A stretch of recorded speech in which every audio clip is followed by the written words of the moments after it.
이 시간에 우리 받는 복과 주는 복이라는 제목으로 함께 은혜를 나누기를 원합니다. 우리 먼저 옆 사람 보시면서 이렇게 한번 인사해 보겠습니다. 잘 오셨습니다. 환영합니다. 네, 한 번 더 인사해 볼까요? 가장 귀한 삶을 삽시다. 네, 이제 한 번만 더 인사해 보겠습니다. 잘 받고 더 많이 나눕시다. 아멘. 오늘 설교 제목이나 아니면 방금 서로 나눈 인사와 상관없이 여러분들께 한 가지 질문을 드리겠습니다. 여러분들의 솔직한 생각을 대답해 주시기 바랍니다. 여러분들은 지금까지 살아오시면서 받는 게 더 복이 있으셨습니까? 아니면 주는 게 더 복이 있으셨습니까? 네. 1부와 2부보다는 대답하실 분들이 더 많긴 하는데 여전히 대답이 적으시네요. 다들 대답하시기가 쑥스러우신 것 같습니다. 특히 2층에 계신 분들. 네, 괜찮습니다. 제가 저희 아동부 아이들과 함께 예배를 드리면서 아이들에게 질문했을 때 아이들이 대부분 큰 소리로 대답하지만 가끔씩 대답을 안 할 때가 있습니다. 그럼 제가 이제 아이들에게 목사님이 질문을 할 테니까 너희가 손을 번쩍 들어줘 얘기하면 아이들이 대답은 안 하지만 손은 번쩍 들어줍니다. 근데 제가 여러분들에게 손을 번쩍 들어주세요라고 한다면 아무도 손을 드실 것 같지 않아서 제가 질문을 드리면 가슴에서 손을 얹고 이렇게 살짝만 의사표시를 해주시기 바랍니다. 내가 지금까지 살아보니까 받는 것이 더 복이 있었다라고 생각하시는 분들 손을 들어주시기 바랍니다. 네, 감사합니다. 네, 그럼 내가 지금까지 살아보니까 주는 것이 더 복이 있더라라고 생각하시는 분들 손을 들어주시기 바랍니다. 네, 감사합니다. 여전히 한 번도 손을 들지 않는 분들이 많이 계시는 것 같습니다. 그렇다면 마지막으로 질문 드려보겠습니다.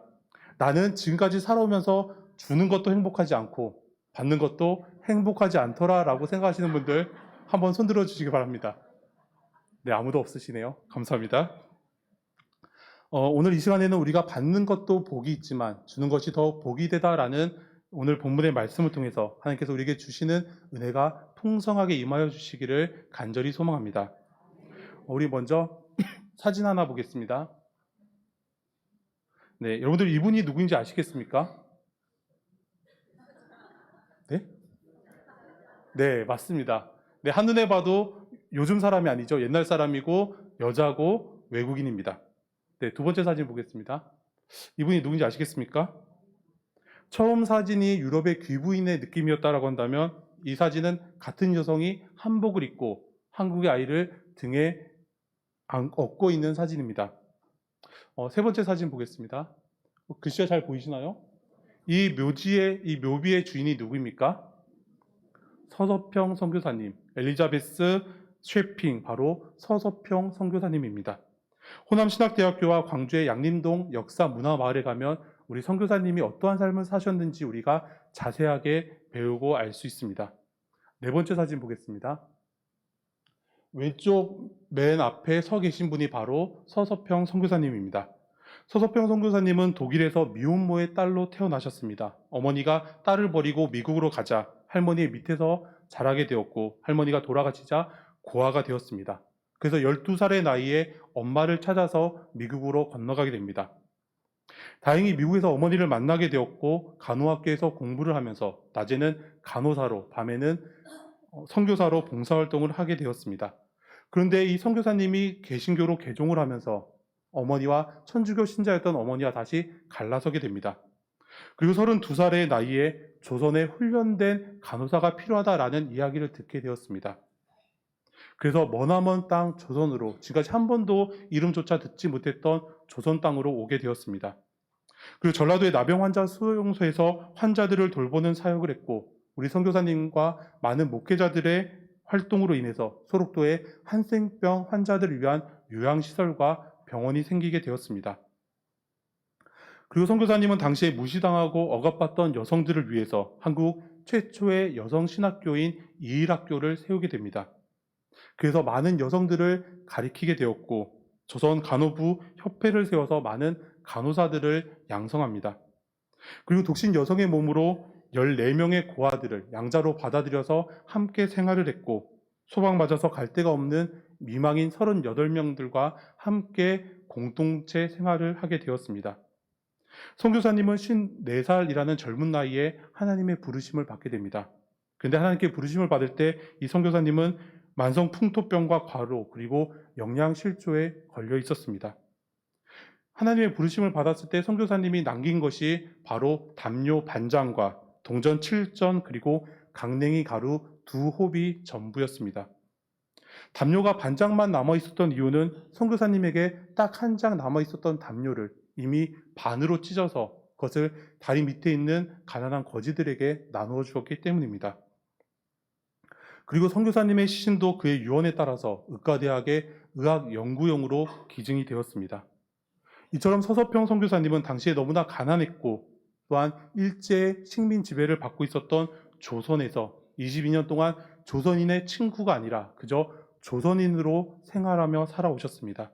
가난하고 소외된 이웃들과 날마다 함께 생활하면서 그리고 나병 환자들을 죽기까지 섬겼던 진정으로 하나님 나라를 위해서 자신의 모든 것을 아낌없이 내어드렸던 하나님의 종이었습니다. 그리고 이러한 선교사님의 삶은 그의 침대 머리맡에 걸려 있었던 그의 좌우명처럼 Not success but service, 바로 성공이 아니라 섬김의 삶을 사셨다라는 것입니다. 바울과 마틴 루터 그리고 알버트 슈바이처와 테레사 수녀, 손양원 목사님과 같이 초대교회에서부터 오늘날에 이르기까지 많은 믿음의 선배들이 서서평 선교사님처럼 예수 그리스도의 복음을 전하기 위해서, 예수님의 사랑을 전하기 위해서 그들의 모든 삶을 온전히 헌신하며 온전히 내어주었던 모습들을 볼 수 있습니다. 오늘 저 여러분들도 내가 조금 더 많이 가지기 위해서, 내가 조금 더 높은 곳에 가기 위해서 애쓰고 발버둥 치는 것이 아니라 주신 것에 감사하며 우리의 손을 펴서 나누어 주는 자주교의 모든 성도님들이 되시기를 간절히 소망합니다. 오늘 본문의 말씀을 조금 더 확장해서 사도행전 20장 17절에서 38절까지의 말씀은 바울이 예루살렘으로 떠나기 전에 이제 밀레도라는 곳에서 에베소 교회 장로들에게 남기는 마지막 권면의 말씀입니다. 바울은 마치 죽음을 앞둔 사람이 마지막 유언을 남기듯이 장로들에게 권면의 말씀을 전하고 있습니다. 이러한 바울의 권면에는 에베소 교회가 주님의 말씀과 은혜 가운데 온전히 서기를 바라는 바울의 따뜻한 마음과 사랑이 고스란히 녹아 있었습니다. 사랑하는 에베소 교회 성도들을 두 번 다시 보지 못할 수도 있었기 때문에 바울은 그 어느 때보다도 진지하게 당부의 말씀을 전하고 있습니다. 바울은 이 마지막 권면의 말씀을 통해서 바울이 에베소 교회를 얼마나 소중하게 여기고 사랑해 왔는지를 알 수 있습니다. 바울은 25절과 27절에서 그가 에베소에 머문 3년의 시간 동안 하나님의 나라를 열심히 전파했고 하나님의 뜻을 모두 다 전했다라고 말씀합니다. 그리고 26절에서 그러므로 그가 모든 사람들의 피에 대해서 깨끗하다라고 말씀합니다. 이 말씀은 바울이 에베소 교회 성도들에게 복음에 대해서 가르치지 않은 것이 하나도 없다라는 것입니다. 그리고 바울이 얼마나 열정적으로 교회를 사랑하고 섬겼는지를 보여주는 말씀입니다. 이제 바울은 에베소 교회 장로들에게 너희가 스스로 상가며 교회 성도들을 잘 섬기고 가르치라라고 말씀합니다. 그리고 31절에서 자신이 3년 동안 밤낮 쉬지 않고 눈물로 각 사람들을 훈계했다라고 말씀합니다. 그것을 기억하라라고 권면합니다. 이것은 그가 떠난 후에 29절에 사나운 이리와 30절에 어그러진 말을 하는 사람들이 에베소 교회 성도들을 미혹하게 하고 그들을 힘들게 하고 어지럽힐 것을 알았기 때문입니다. 그러므로 성도들을 훈계하며 섬기라라고 당부하는 것입니다. 이렇게 당부하면서 바울은 하나님의 은혜의 말씀이 그들을 든든히 세워주시기를 간구하고 있습니다. 우리 영상을 통해서 32절 다시 한번 한 목소리를 읽겠습니다. 시작. 지금 내가 여러분을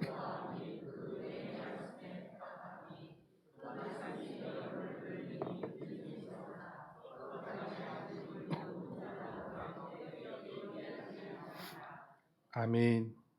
바울은 그가 사랑했던 에베소 교회의 성도들을 떠나면서 그것의 성도들을 위해서 세상의 권력이나 힘이나 재산과 같은 인간적인 능력의 그들을 위탁하지 않았습니다.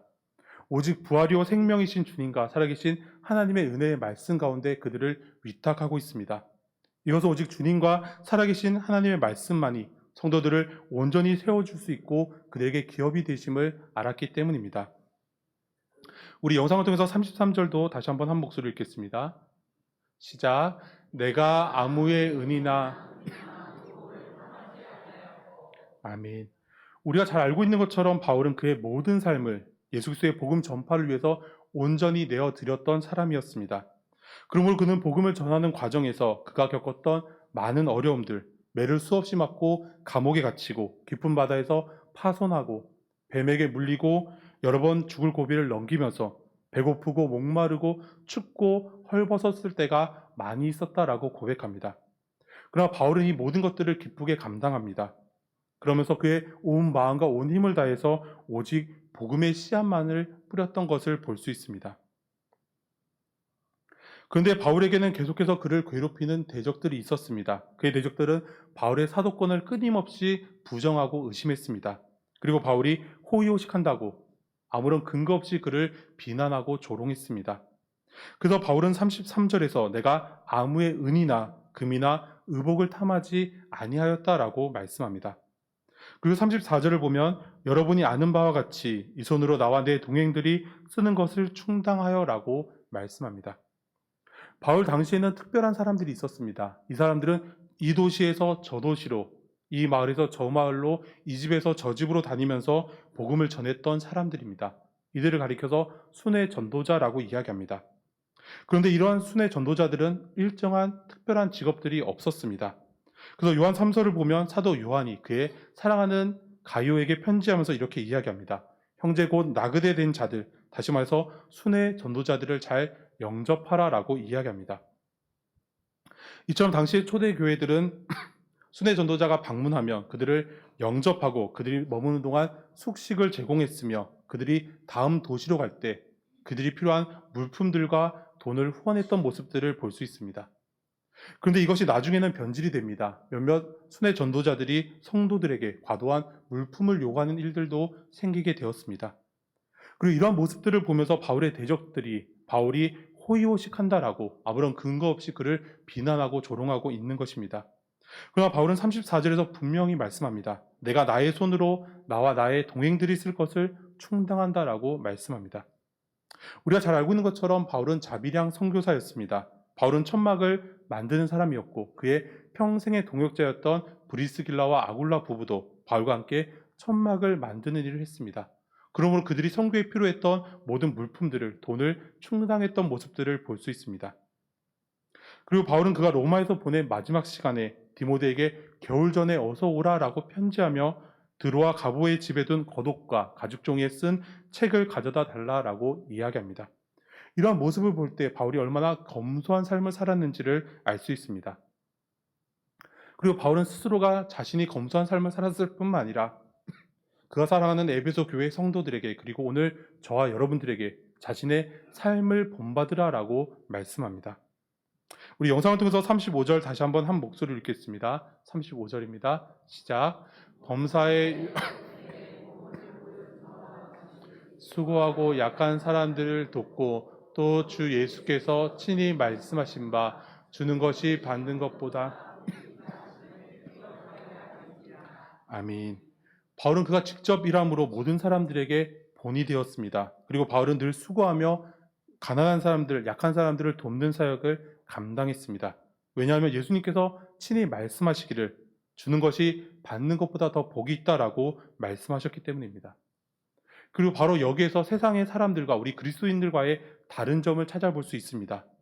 세상 사람들은 그리고 세상의 지도자들은 자신들이 섬김을 받는 것이 당연하고 다른 이들의 것을 받아 누리는 것이 마땅하다라고 생각합니다.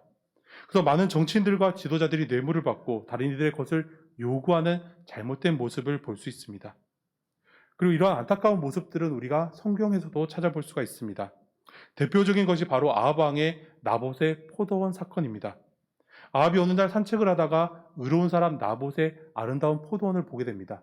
그리고 그것을 보고 갖고 싶은 욕심이 생기게 됩니다. 그래서 거짓으로 나봇을 모함하고 그를 죽인 후에 그 포도원을 빼앗는 너무나 끔찍한 인간의 탐욕을 보여줍니다. 그리고 선지자 나단이 밧세바를 취한 다윗을 책망하면서 했던 양의 이야기에서도 부자는 자기의 많은 양들 중에서 한 마리가 아니라 가난한 농부가 가지고 있었던 단 한 마리의 어린 양을 빼앗아서 자신의 손님에게 대접하는 모습을 볼 수 있습니다. 이 모든 것들이 내가 더 많이 가지려고 하고 나만 더 잘 되면 된다라고 생각하는 세상의 잘못된 가르침과 인간의 어리석은 욕심에서 비롯되었다라는 것입니다. 사랑하는 성도 여러분, 아프리카나 동남아에 가면은 원숭이를 산채로 잡는 방법이 있다고 합니다. 칼을 쓰지도 않고 총을 쓰지도 않고 원숭이를 사로잡습니다. 어떤 방법을 쓰는지 아십니까? 우리 영상 한 편 보시겠습니다. 원주민은 원숭이를 잡기 위해서 거대한 개미집이나 아니면 호리병에 원숭이가 좋아하는 먹이를 넣어두고 잠시 자리를 비켜줍니다. 그러면 원숭이가 손을 넣어서 먹이를 꺼내려고 하는데 손을 활짝 폈을 때는 구멍에 손을 넣고 빼는 것이 자유롭습니다. 그런데 먹이를 잡기 위해서 주먹을 움켜쥐는 순간 손을 뺄 수가 있을까요? 손을 뺄 수가 없습니다. 그래서 그때 사람이 접근하면 원숭이는 도망을 하기 위해서 온 힘을 다해서 발버둥을 칩니다. 그런데 원숭이가 도망갈 수 있을까요? 없습니다. 주먹이 구멍이 꽉 끼어 있기 때문에 원숭이는 도망을 가지 못하고 잡혀버립니다. 그런데 사실 원숭이는 사람에게 잡히지 않을 수도 있습니다. 그리고 그 방법이 그리 어려운 것이 아닙니다. 어떻게 하면 될까요? 네, 그저 손을 펴기만 하면 됩니다. 그가 먹이를 잘 지기 위해서 움켜쥐었던 손을 펴기만 하면 원숭이는 사람에게 잡히지 않을 수도 있습니다. 그리고 다시 자유롭게 삶을 살아갈 수 있을 것입니다. 하지만 원숭이는 사람에게 잡히고 맙니다. 왜일까요? 그것은 원숭이가 움켜쥐었던 손을 절대로 펴지 않았기 때문입니다. 이처럼 세상의 사람들은, 그리고 성경의 안타까운 사람들은, 그리고 이 원숭이는 자기 것을 꽉 움켜쥐기만 하고 그 움켜쥔 것을 절대로 펴서 나누는 것은 하지 않습니다. 그렇기 때문에 결국에는 사회적으로 커다란 무리를 일으키게 됩니다. 하나님의 심판을 받게 되고 사람에게 잡히게 됩니다. 그러나 교회는, 우리 그리스도인들은 이러한 세상과는 다른 삶을 살아야 합니다. 초대교회의 모습을 보면 그들은 이러한 세상과는 전혀 다른 삶을 살았던 것을 볼 수 있습니다. 우리 영상을 통해서 사도행전 4장 32절 한 목소리로 읽겠습니다. 시작. 믿는 무리가 한 마음과 한 뜻이 되어 모든 물건을 서로 통용하고 자기 재물을 조금이라도 자기 것이라 하는 이가 하나도 없더라. 아멘. 이어서 34절과 35절도 한 목소리로 읽겠습니다. 시작. 그 중에 가난한 사람이 없었으니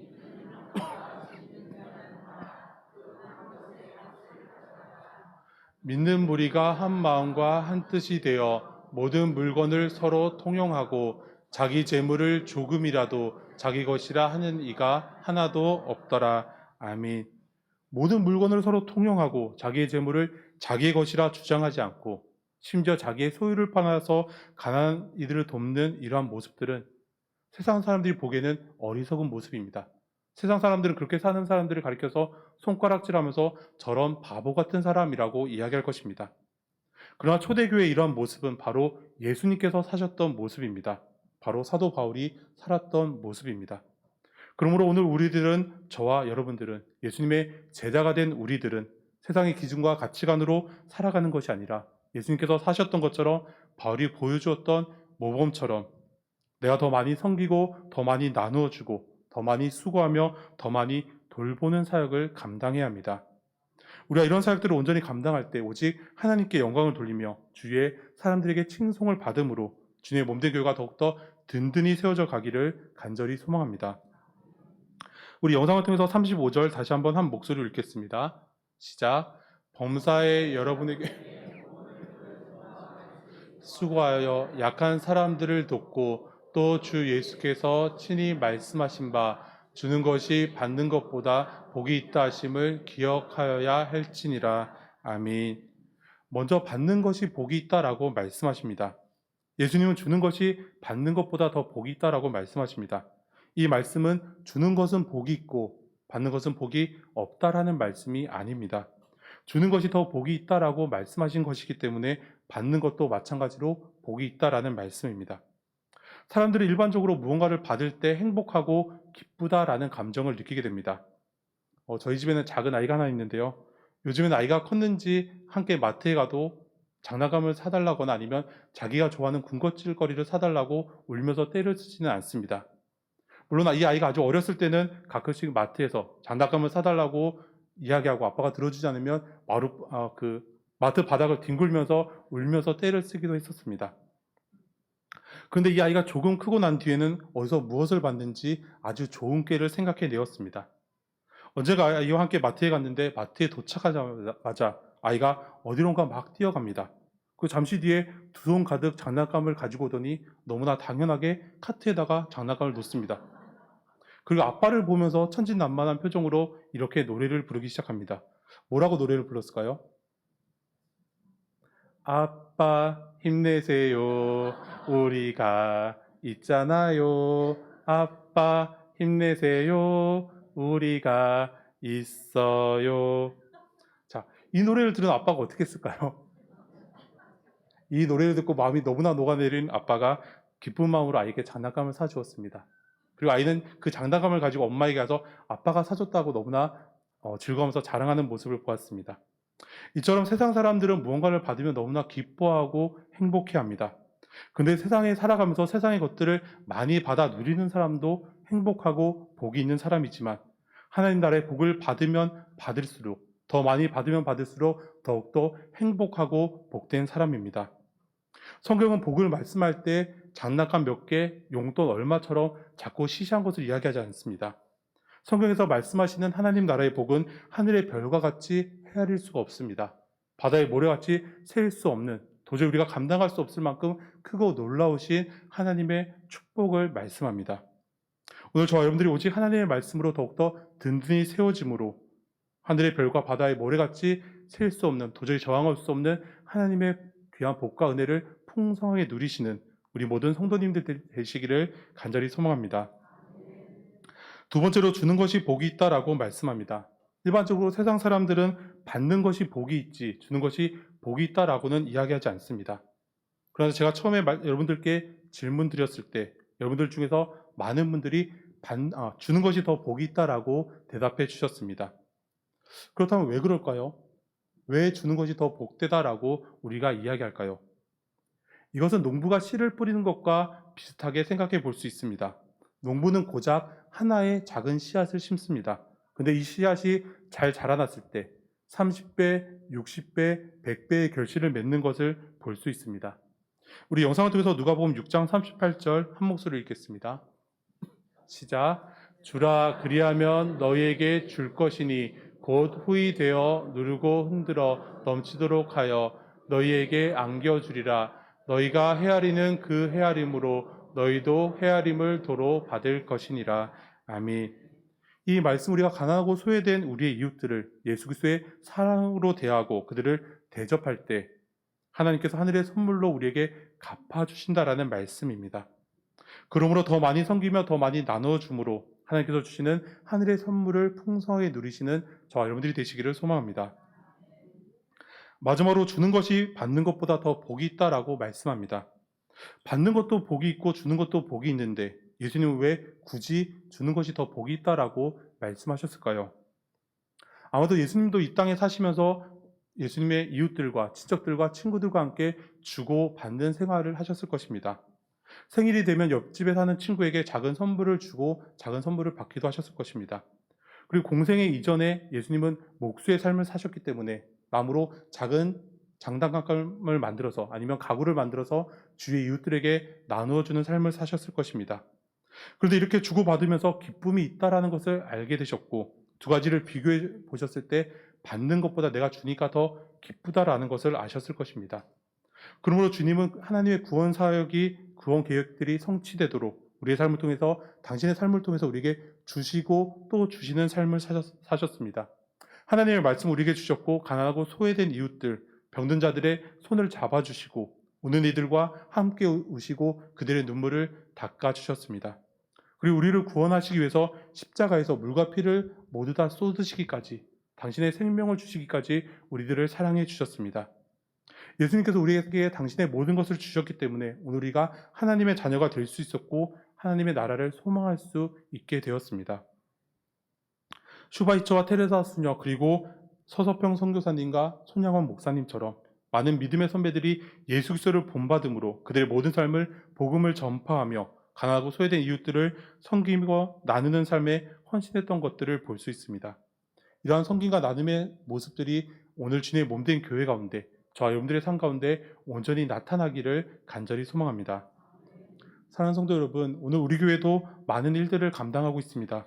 장수 어린이집과 다솜 지역 아동센터, 미랄로인 복지센터를 통해서 우리가 지역사회를 섬기며 힘들고 어려운 이웃들의 친구가 되어주고 있습니다.